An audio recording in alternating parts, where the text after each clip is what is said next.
Welcome to the Nerd Party.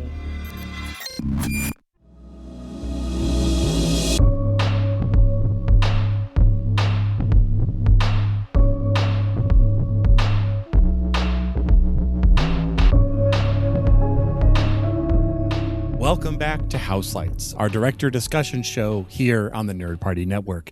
This week, we're entering the house of Jonathan Lynn, a house of mystery, murder, and trials. We'll begin with the 1985's board game classic, Clue. Is it the first suspect, Mrs. White in the conservatory, or perhaps Colonel Mustard and Mr. Green in the sitting room? I'm your host this evening, Professor Darren Plum Moser. I'm joined by butler Tristan Riddell and the owner of the estate, Mr. John Mills. Let's see, that's 1 + 2 + 2 + 1. There's no bullets left in this gun that I've just found. So let's discuss Clue. Man, I think we've all, just saying, none of us, I think, rewatched this movie in preparation for this. Oh, are you kidding? Any opportunity I get to watch this movie, or needed to, I will say that. No, needed to. We didn't need that's a good to. way to put it. Yes. Yeah. No. Yeah. I still rewatched it, but I know we had chatted that it wasn't necessary because it's a Riddell Mills Moser classic, family favorite, as it were. Oh yes. And this was, after the length of Kurosawa was enjoyable, but I was ready for a family favorite movie, something without subtitles. We needed more importantly, we needed some levity. It's not so much the subtitles. Yes. We needed some stupid humor, and we needed a French maid costume and Madeline Kahn talking about flames coming out of the side. But we also very much need Martin Mull playing the world's best idiot ever on screen. I mean, that his Colonel Mustard is, it's amazing because every time I rewatch this, I realize how formative this was in my sense of humor coming together.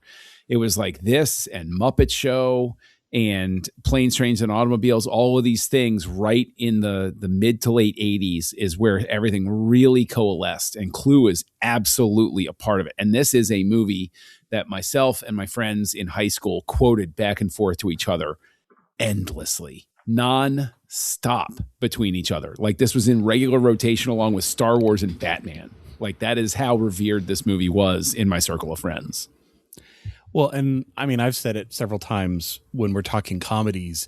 Yeah, quotability is a hallmark. If it's a quotable movie, or if it's a comedy, it needs to have quotability. I think that's definitely an aspect. And yeah, from flames on the side of our heads to, like I just said, 1 + 2 + 2 + 1. I don't know how he rolls it off his tongue so quickly that I have to do the math at the same time to make sure it adds up. But yeah, for me, the first time watching this, I want to say this was a camp movie. This was another one that we watched like in the boxcar at camp, and someone said, "Oh, hey, I brought a DVD or a VHS and popped it in," because it's a bizarre. I have a quick question. Movie. Did you do anything else at camp, or did you? Now hold on. We don't want this to become Houselights After Dark, Tristan. Okay, so let's tread carefully here. Okay. For the purposes, that's where your mind went. For the purposes where else is it going to go? This show, the only other camp stories are all just about watching movies. No, it was a far distance into town. We had no cell service. We had nothing. So all we had were the movies that friends had brought and a projector. So, but yeah, this is one of those cult movies where it did not necessarily do well in the box office at all. Surprisingly. Flop. Because, I mean, you look at the cast. Oh, this is a stacked cast with just absolute, like, some of the best comedic talent of the era in one movie. I mean, it's just insane. Just like, listen to these names. You got Eileen Brennan, Tim Curry, Madeline Kahn, Christopher Lloyd, Michael McKean, Martin Mull, Leslie Ann Warren. Jeez. Yes. Yeah. And it's and like the simple fact that it's an ensemble cast with that caliber Yeah. I think it's such a tribute to Lynn as a director because everybody gets the right amount of screen time. There's no favoritism shown, but there's also no neglect. And everybody is there and playing along. Yeah. I think that really lends, I think because he started in television, I think that became a big factor into why he was a perfect director for Clue. I mean, like, not only did he co-write it, he directed it. It was his film directorial debut. He started in television on the BBC with Yes Minister and Yes Prime Minister, which people still love today. It's considered a gold standard in political satire. And it's, I think Lynn and Curry have said that this is one of their favorite movies of their career individually. Yeah, I can buy that. Yeah. And also, like, Lynn, who was born in Somerset, England in 1943, studied law at Cambridge, but then went on to do this. Like you do. It's just down the street. Yeah. I mean, but the thing is, like, you can see an organized mind. There's, we all know enough about filmmaking and that managing all the parts of this requires a really ordered mind, somebody that can really focus, because you're not shooting in sequence. You're not, filming in order. And so you have to keep all of that straight in your head and direct things in such a way that the scene itself works while everything else works. And comedy is one of the toughest things to make all of those pieces come together. Like, you can do a lot of cheats in drama. You can do a lot of cheats in action. Comedy, you can't cheat. If you cheat in comedy, the audience sniffs you out and they just tune out and they're done and they're never going to laugh at anything that you do. And to put everything together in the way that he does, and I think that the real glue is that he has the wisdom to have Tim Curry at the core of the cast, because that is a magnetic enough personality without being a distraction that that would be my question. Like, all the way back to my first viewing, like, you slip so easily into understanding how everybody relates to each other. This is a potentially very confusing film for a kid. And I was a kid when I saw it. And we were all kids when we saw it, right? Yep. But you were never lost. No, no, not once. What a testament. That's a very organized filmmaker. I think the way I viewed Wadsworth, the butler, I think he's kind of almost a narrator, where he has the most lines, especially at the end, where he is literally telling you, oh, and then this happened. Like, he is spelling it out. Now, that makes sense for the ending when they're revealing, who did what and why. And I prefer that to, let's flashback, because I think that would have been more confusing. It's faster and simpler for Tim Curry just to run around the room and act it out. And if you have that talent, why not just do that? I want to talk about that, about how much of a big swing that was. As a big swing. Because that could have gone horribly wrong. Because if the audience is not in on the gag, if it's not landing, that's a big portion of your film that just falls flat. Yeah. Well, and we've stated several times, we can kind of forgive a rough middle if it sticks the landing. And inversely, if it's okay and it flops the landing, it's really bad. Yeah. It's the last thing that you're going to walk, the last impression you're going to walk away with. And like, my one thing with it also is, while we're here analyzing the director, obviously, and we'll have nothing but praise for Lynn, I think, as we go through this, I do want to take a minute just to throw some praise on the producer, Deborah Hill, who's like a personal hero of mine. Legendary film producer. Go look her up, kids, if you don't know who she is. But, rises to fame working with John Carpenter, like, side by side through the rise of his career, right? There's Halloween, there's The Fog, there's Halloween 2. She worked on The Fisher King, Clue, obviously, The Dead Zone, which is a great horror movie based off of a Stephen King thing. It's like one of the great Christopher Walken movies of all time, sort of thing. And known for being a really empathetic, but also very practical producer.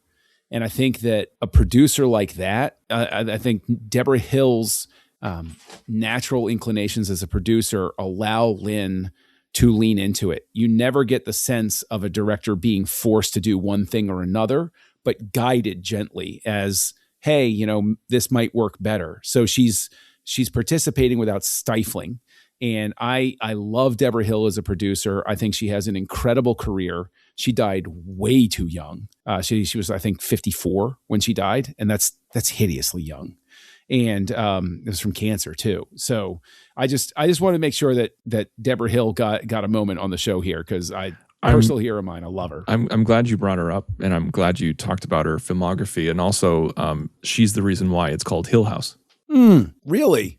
Yeah, really. Oh, that's awesome. I did not know that part. Yeah, they loved her so much. They're just like, yep, Hill House. Oh, how wonderful is that, right? So there you go. There's right there evidence of how much people loved working with her. So, wow.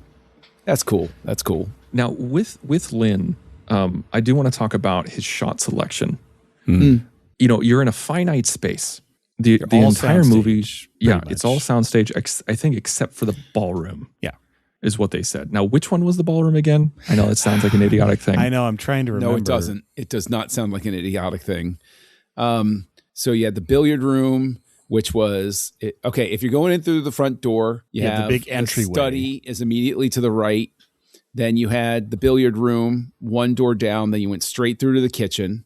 Then you had the conservatory, where Mr. Body could not escape because the big Doberman was there. You had the secret passage, which, what a wonderful way to go on. I think the ballroom it's the one with the piano and where she thought somebody was behind the curtains. Yes. Yeah. So, which I think is like second room in on the left.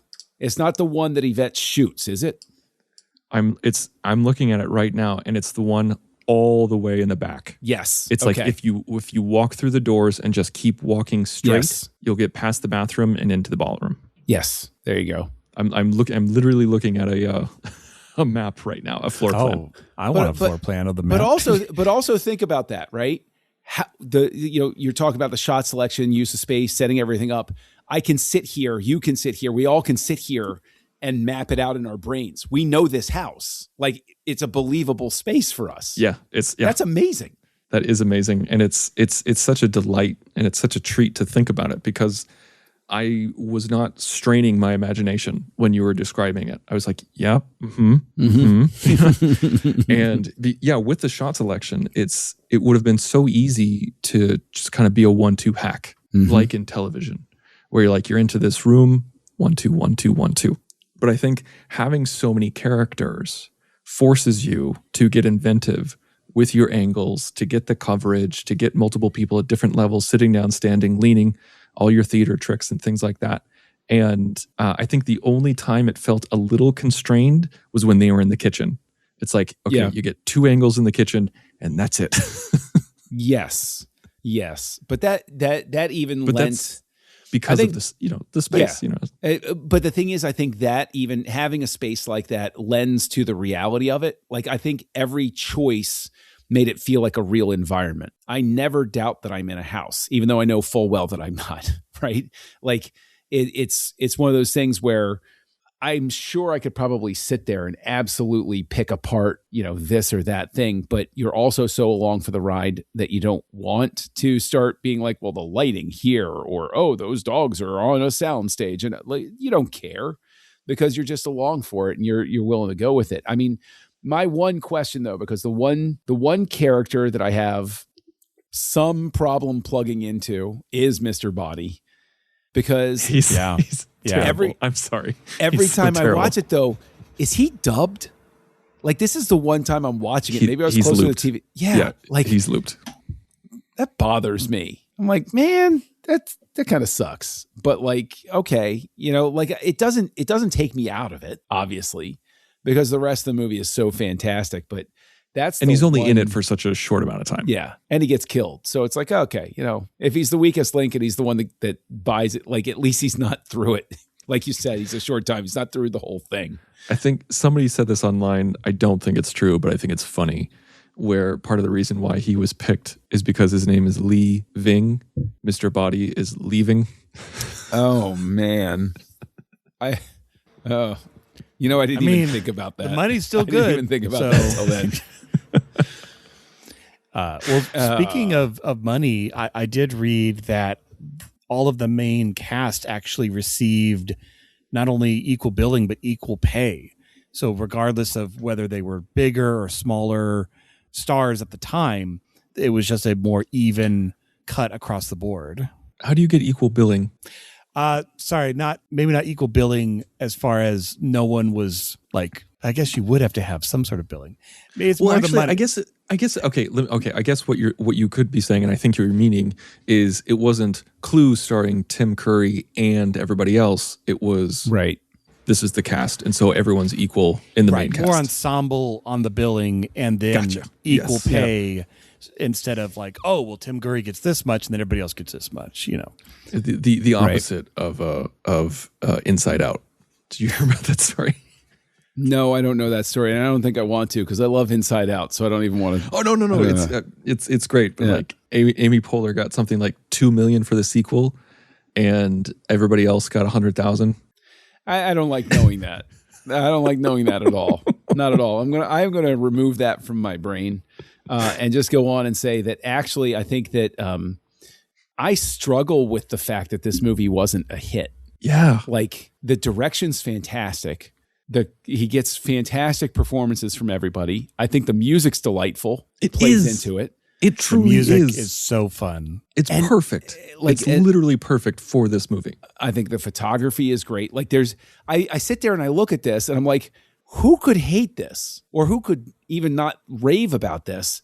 And there are people that like, I think it's Janet Maslin, New York Times critic, like ripped it apart. I'm like, what kind of mood do you have to be in to go watch this movie and be like, no, this sucks? I'm like, I always try. I was expecting more from a movie called Clue. No, but the thing is, I was actually explaining to somebody because it comes up, oh, what'd you do over the weekend? And I was at work and I was like, oh, I rewatched Clue, and describe the movie and everything like that. And it's one of those things where they were asking more detail about it. I said, well, whenever you hear about a movie based on a game, whether it's a board game, a video game, or anything, and I pointed at the poster for Clue and I went, that's the dragon they're chasing right there.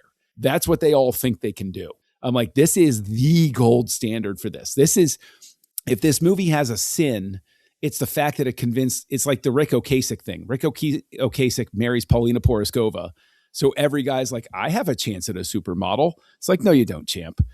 Like, and Clue is the same way, where it's like, I could make Clue. Well, I don't know. Let's tamper our expectations here, Mortal Kombat. Let's not get ahead of ourselves. All right. You're kind of going for a league beyond you here. So I don't know. That's just my take on it. Well, one of the things that always strikes me when I'm watching Clue is because this came out in December of '85. So this was the same year as Back to the Future. So this is what he actually looks like. And I'm just blown away because I'm so used to Doc Brown makeup for Christopher Lloyd that I forget, like, oh no, he was not an old man in '85. Although he spent the year of '85 in the 50s. Yeah, that's true. With Clue and Back to the Future. That's true. And you know what I love is this is a lot like Looney Tunes, where as a kid, there were jokes I didn't get. But now that I'm older, lines like, what was J. Edgar Hoover doing on your phone? I don't know. He's on everybody else's. Why shouldn't he be on mine? Like, that joke is so much funnier to me now than it was in 1985, because I'm just a wee little kid back then. And now I'm like, like that's one of the best jokes in the entire movie to me. And it's just, it's so clever. It's such a clever movie. One thing that I always think about when I rewatch this is when I see Leslie Ann Warren as Miss Scarlet and Martin Mull as Colonel Mustard together, whenever they're like, because they're paired off. They played husband and wife in the TV show Community. They were Britta's parents, and it was just so much. I know it's stunt casting, and I don't care. It was so much fun seeing them together, playing husband and wife in Suburbia. Now the thing is, you mentioned Leslie Ann Warren. Princess Leia herself, Carrie Fisher, was originally supposed to be in this film. I was going to ask you guys, what do you think this movie would have looked like if Carrie Fisher was clean before? Well, it would have been a bigger shift because I read that too, but it also kind of like dominoed the other roles. Because if she had been in that role, I think Leslie Ann Warren was going to be Mrs. White, and then that's right. Madeline Kahn comes in to play Mrs. White because Leslie Ann Warren then becomes Miss Scarlet. if so you have a lot of shifts in the If cast. you ask me honestly, I don't think this movie is what it is. I'm not saying it would be bad. I don't think it is what it is if Carrie Fisher's in it. And one of the reasons is, yes, Princess Leia is in here. This is 2 years after Return of the Jedi.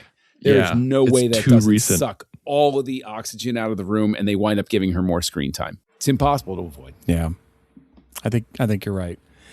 Yeah, I think you're right too. And also, it's just Miss Scarlet is so much fun with Leslie Ann Warren. Yes. Like, she plays it so well. I do believe that Carrie could have played it perfectly. I think, but it would have been her version. It would have been Carrie Fisher, her version of the role. And so it's hard to divorce these characters from their actors because it's just been so ingrained for the past 41 years in our brains. No, I agree. I think Leslie Ann, she's chewing the scenery like so much. And I don't think, I can almost guarantee that Carrie Fisher's performance would have been different. And not that that's bad. It's just we wouldn't have gotten this. The other potential I had read was that they were considering Rowan Atkinson for Wadsworth. Yep. And while he wasn't, I guess, big enough a name in the time, I kind of would want to see that. I'm not saying I want to swap, but I don't know. I think... I love Rowan Atkinson. I think he's a terrific comedic actor. But if I see him, I'm just going to be like, it's Mr. Bean. Tim Curry, I can still dissociate from Tim Curry and see him as his character, whether it's this, whether it's Home Alone 2, whether it's Pennywise. To be fair, this was before Mr. Bean. I understand that. John's point still I'm stands. just saying. He had to pull out the slow syllables there. Oh, would you stop it?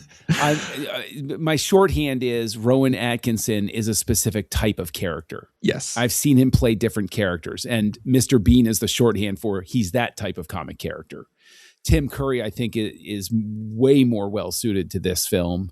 And a name I don't know terribly well, Leonard Rossiter, was apparently originally cast, but he died before production. And at least according to Wikipedia, and who am I to question Wikipedia? But it's or maybe it was like the first choice. Who knows? Anyway, Tim Curry isn't like I think I said it earlier. Like Tim Curry, this movie isn't what it is. Even though it's an ensemble cast, I think everybody needs to be who they are for that ensemble to work as well as it does. Curry is leading the charge. Like he is the Robin Williams cast in Night at the Museum that just kind of like is a lightning rod for the other characters to react off of, because often he is instigating the plot. He is pushing this story along, even though he's a part of it. And yeah, I just think he brings this kind of manic energy to the role that there's very few other actors who could do it in such a way. So I don't think there's another actor that could make me laugh where he goes, good shot. And then he just goes down to the wall. He pulls out his hand with blood. He goes, very good shot, and dies. It's such great delivery. But the way he moves his body and his eyes and everything like that, it's kind of harrowing the way that he dies. It's because that was another line that they looped for some reason. Like you could tell it's dubbed, it's his performance, but just dubbed with his own voice. And if it wasn't for that, I feel like it would be a little bit more chilling than comedic. I think that while we're singing praises of everybody as well, we should. I think that one of the people that gets overlooked a bit overall is Michael McKean. And I think he is absolutely clutch to this film, especially for two line deliveries. The one at the end where he's being dragged around and Wadsworth keeps hitting him and he pushes him away at one point. He goes, "Will you stop that?" And then the other one is, I think, one of the greatest send away lines at the end is, when they have the version where he winds up being a Fed and he goes, "Now, if you excuse me, I'm going to go home and sleep with my wife." And it's the perfect way to end it. It doesn't fade out. It freezes. And it's such a perfect way to end the thing. And for some reason, just the way he delivers that line is so perfect. It's so spot on the way he needs to say it. And I just think McKean is so clutch. And he's one of those comic actors, I think, that just gets overlooked over time. And he's so great in everything that he does. Thankfully, with the Better Call Saul spinoff, like he definitely had that resurgence, and that you felt like the respect for him kind of went back into the mainstream. To chew on. Yeah. I knew, John, that was going to be your favorite line. I absolutely knew it in my bones that was going to be your favorite line, because it felt like, it felt like a Seinfeld quote when he's like, oh yeah. Yes, it does. I mean, there are other lines like Miss Scarlet and her exchange with him when he reveals his identity. I love that moment between the two of them. I love so many things like Martin Mull playing the Lech, and even Christopher Lloyd, like them lingering on their eyes on Yvette through the whole thing. And the thing is, you look at it and it's like, yes, it's a laugh, but at the same time, it's actually consistent with their characters. Like nothing in this is, there's no fat to cut from the characterizations. There's nothing where somebody's doing something to steal a moment. It's all in keeping with everything. And I think that's, again, the sign of a great director, keeping things focused and not letting his cast go crazy. You look at modern comedy movies where the big name, whether it's Jim Carrey, Kevin Hart, somebody like that, the director showed up on set and was like, do what you do, and we'll cut it together. That's fine. This is instead a cast responding to somebody giving them direction. And to a good script. Like it like doesn't feel like, I'm sure there was influence in slight improv, but this feels like, the work is solid enough. The story and script are solid enough that it's not like you said, John, you're all comedians, just go with it. It's like, no, you can't do that. This movie like that. Yeah. I think, the only thing that I know for a fact that is improv is Madeline Kahn's flames on the face thing. Yes. Right. Which is I think that's probably the only thing that's a little out of character, because it's so Madeline Kahn, like that kind of delivery and the idea of that coming to her brain. Like you could she stepped out of Mrs. White and became Madeline Kahn in that moment. And also you were talking about leering at Yvette. So the director, Lynn, was praising Colleen Camp's comedic timing and delivery and prowess. But then he's like, but that's not why she got the job. Honesty counts for something, right? I mean, there you go. And story wise, I like the fact, because we can talk about story as well, just because he was also, part writer, in the story development. I love the fact that they're all given the aliases at the beginning.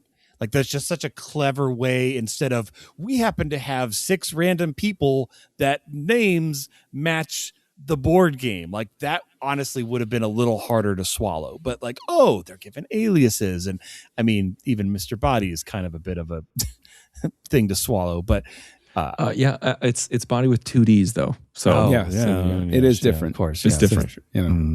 Grammatical variant.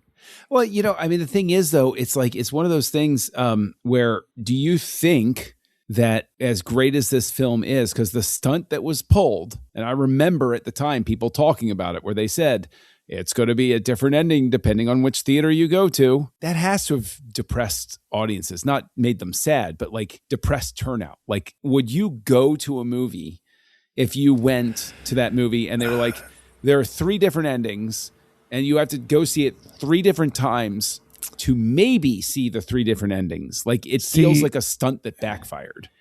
I think it was just too early. Nowadays, with an internet and online forums and such, you now have a group of Clue fanatics who are like, what version did you? They just, like, within a couple of days, they dissect the 3. They try to figure out which theater chains have which ones.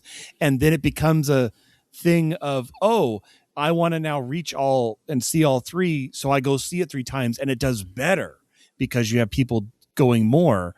But in 85, don't have that. Yeah, it's a bridge too far. You're absolutely right. Like modern times, you could probably do it, but I would say that you would probably have to sprinkle in that like there would be slight variances in earlier parts of the movie pointing toward the different ending in some way. You'd have to do something like that. But I think that, no matter what, it was ahead of its time in those terms. And I think that definitely kept audiences home, because I remember discussions from family at the time where people talked about the 3 different endings, and they were like, well, I don't want to go. Like, we grew up in basically the exurbs. We didn't even have a movie theater in my hometown. So it's like, I'm not driving 35 minutes to theater A and then 45 minutes to theater B for the same movie, essentially. Like, nobody's going to do that. Right. 98%. Why couldn't you just be content with the ending that you got?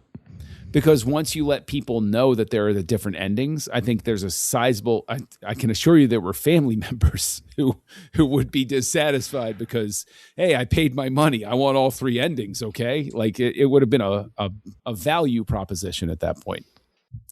And I mean, that is maybe if they had theatrically released the way they did the home release, which was they had all 3, and they kind of said, well, what about maybe it happened this way? And which I guess works. It's still not quite as satisfying as one ending. Oh, I completely disagree. You like the triple ending? I love the triple ending. Yeah. I think it's perfect. Same. I think it's the way it should have been released. Yep. I agree. I don't think I even did when I had the DVD, and you could hit a random ending. Like every time you played it, you could get a different ending if you wanted to. I don't think I ever did that because I liked having all 3 at once. Do you guys have a favorite ending of the 3? So for our listeners, the 3 endings are How It Could Have Happened, where Yvette is murdered by the cook, and it basically ends up being that Miss Scarlet was the one with the gun and is captured at the end. Then we have the second ending, How About This, where Miss Peacock was the one with the gun at the end. And then Here's What Really Happened, where everybody was involved in killing somebody except for Mr. Green. Very Murder on the Orient Express. Yes, very much so. I think my favorite, I like the Miss Scarlet one. I know it's not as quite as big as I know it's really meant to be the one where everybody kind of killed everybody. That's the nod and a wink, but I like that one because of the confrontation between Wadsworth and Miss Scarlet. Like that's, I think, a great part. I don't like the Miss Peacock one. They kind of try to do the same thing, but it just doesn't quite click. So personal favorite is Miss Scarlet is the murderer. What about you, John? It is actually kind of tough because I do love How It Could Have Happened. I don't like that Here's What Really Happened is the title of the third one. Yeah. Because that feels like a cheat. Like How It Could Have Happened. How about this?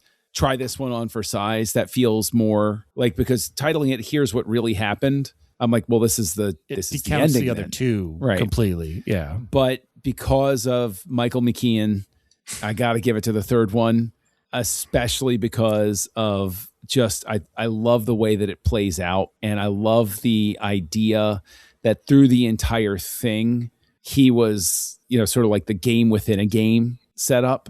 I enjoy that. And I think it's just a very satisfying ending. Tristan? I'm with you, Darren. Peacock is Peacock is my least favorite, but Scarlet is my absolute favorite for everything that you said. Like it's just so great, mainly because of the interaction between Wadsworth and Scarlet. And I just love that Leslie Ann Warren, like you said, is chewing the scenery in the best possible way. I mean, the first time we see her, she's got that amazing cobra coat, behind her head, and she's like, she sees a car coming and does like a Claudette Colbert and like lifts her leg up just to get attention. And it's just, she's perfect from the first scene all the way to the end. And so I like that she was the one who was the mastermind behind it. Yeah, again, it's flip a coin. I could watch any of them and still enjoy the movie, but that's my personal favorite. Again, I even put the 1 + 2 + 2 + 1 in my intro because I love that sequence, and it's just it's so, the wit is so quick that you're barely keeping up as it comes at you. All right. Well, I mean, we could talk a little more about the music, but we already kind of touched on that. I mean, we enjoy it. Yeah, it's playful. It's fun. It's campy. It's perfect. Bubbly. And we also talked about our location within the location. Like John has the map memorized as far as where every single room is located.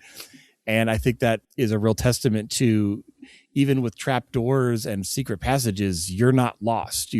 There's enough identifiable landmarks in each room that you know where you are. There's the piano, so I must be here. Or the kitchen obviously is very different. So you know where you are, even though there's a lot of running around, especially as the movie progresses, where you're just from room to room to room. All right. Well, let's start with you, Colonel Flustered John Mills. Yes. Give us your final thoughts, if you would, on Clue. Well, we would be remiss not to mention that there was a fourth ending thrown away, wherein Wadsworth did everything, poisoned everybody, and then got away until 3 police dogs killed him. And Lynn, a very wise man, looked at that ending and said, "No, this sucks," and threw it out. And I'm so glad that we didn't have a fourth ending. But I will go ahead and just give this a 5. And the thing is, am I biased by a lifetime of watching and loving this film? Probably. I don't care. Like, this is a 5-star movie to me because it's something I just watched it a couple of days ago. And if it's on TV, I'm going to stop and watch it again. I don't care. You get, the term used to be, you could get Shawshanked by this movie, where you're walking through the room, somebody's watching, you're like, oh, I love this. And that actually happened while I was watching it. I'm laying there watching it, and my kid walks into the room and she goes, oh, I love this. And she stayed till the end of the movie. And it's like, that's a 5-star movie to me. So easy 5, absolutely adore it. I think it's a fantastic comedy. And I thank it for introducing me to so many gags that I still quote to this day. All right. What about you, Tristan? Which object in which room do you rate this film? I love that, like, you have all these things like a rope, a wrench, a lead pipe, and then all of a sudden Professor Plum just pulls out a gun. Yes. Yep. What about a gun? Yep. Maybe that's how murders happen. Well, yeah, okay, yeah. I can see that. No, this is, I can't, I echo every single word, every single syllable that John just said. This is a 5-star film. It's a near perfect film. And leaving, if you're listening, I'm really sorry, but you're the weak link. If you got replaced, it would be a perfect film. Also, the singing telegram murder is one of my favorite smash cut shot to death moments next to Raiders, honestly. Like, wow. It's so great. It's just like you just open up the door, she starts singing, and bam, just down to the floor. That's true. And that is actually something that my friends and I would quote all the time, where somebody would open a door and somebody go, I am your singing telegram. Yes. So 5 hard stars. Like, this is one of the best. Well, 2 parts I really enjoy about this with I love the poster, where they're all kind of in the windows of the Clue Manor. And it's like, was it and it's a very clever done and a way of doing all of your leads without the giant conglomeration of heads that we have nowadays. But to the inverse, I also like the closing credits where they're on the cards as they flip over. Just, there's so much intention and thought into this. Although I do kind of feel the cards were kind of, don't forget this was based on the game. It's like, oh, that's right. Like, if for some reason you had forgotten while enjoying this story, it's like, oh, that's right. It was a game. But yes, I am with you too, gentlemen. 5 stars. I've been Shawshanked by this movie many a time. It is really enjoyable. It's fun. I also enjoy what I consider its cousin, Murder by Death, which is, don't even get me started about Murder by Death. If we can find an excuse to watch that movie, I am all on board for that. Oh my God, yes. Where so much so I say cousin because I have to mentally split them in my mind of like, no, wait, that scene happened in that movie. Yeah. I haven't seen it. I don't even know what you guys are talking about. See, the thing is, Darren, we're setting ourselves up. I guarantee you Murder by Death is another Planes, Trains, and Automobiles where we're going to come in. We're like, we're so happy to watch it. And then Tristan's going to be like, him a little credit. I'm too modern to like a movie like this. That's what's going to happen. We can't do it now. We can't do it. That is my accent. You nailed it. You know what? It's that Midwestern accent. I do it very well. Yeah. It's as good as my Michael Caine impersonation. All right. Well, 5 stars across the board for this great film. If you have a copy, definitely share it with a friend. Enjoy it. We're really excited to be continuing in the mysterious house of Jonathan Lynn. Next week, we'll be jumping to 1992's My Cousin Vinny, next on Houselights. Join the revolution. Join the Nerd Party.